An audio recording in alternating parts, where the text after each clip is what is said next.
That I will faithfully execute the office. They are the words every U.S. president repeats while taking the oath of office. And on a cold winter morning a few months from now, a new American president will recite the same time-honored oath.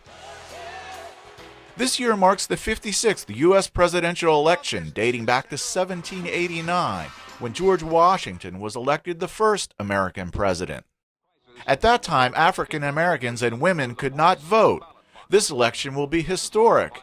Americans will choose between the first African American president, Democrat Barack Obama, or the first woman vice president, Republican Sarah Palin, the running mate of presidential candidate John McCain.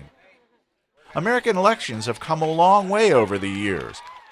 Former President Ronald Reagan said of the process during his inaugural speech, "In the eyes of many in the world, this every 4-year ceremony we accept as normal is nothing less than a miracle."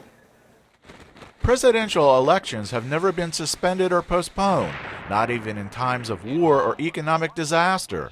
Alan Lichtman teaches history at American University in Washington, D.C. There is no instance when an American election has been postponed. We had an election in 1864 in the middle of the American Civil War. We had an election in 1932 in the middle of the Great Depression. Historically, most U.S. presidential elections have been considered fair and undisputed. There is one notable exception. In 2000, the U.S. Supreme Court stepped in to resolve a dispute over votes in the state of Florida, and George Bush won the election over Al Gore. I offer my concession. Gerald Ford was the first unelected president of the United States. He was sworn in when Richard Nixon resigned under the threat of impeachment over the Watergate scandal.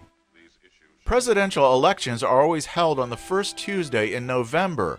Alan Lichtman says this is a tradition that started when the U.S. was predominantly an agricultural society. The reason elections are held in November is to have elections. This started in the 1840s, held after the harvest. In the American electoral system, the people do not directly elect a president. The Electoral College does. Each state has a number of electors that vote at the Electoral College.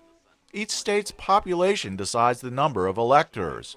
When an American votes, they are instructing the electors from their state to vote for their candidate at the Electoral College.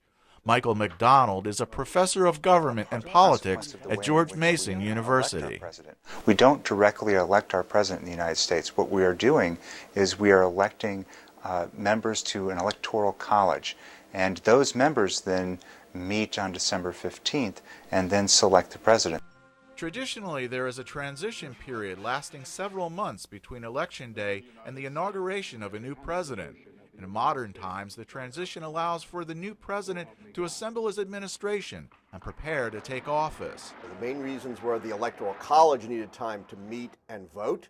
And number two, in case the election was not decided by the Electoral College, there needed to be time for the U.S. House of Representatives to convene and elect the president.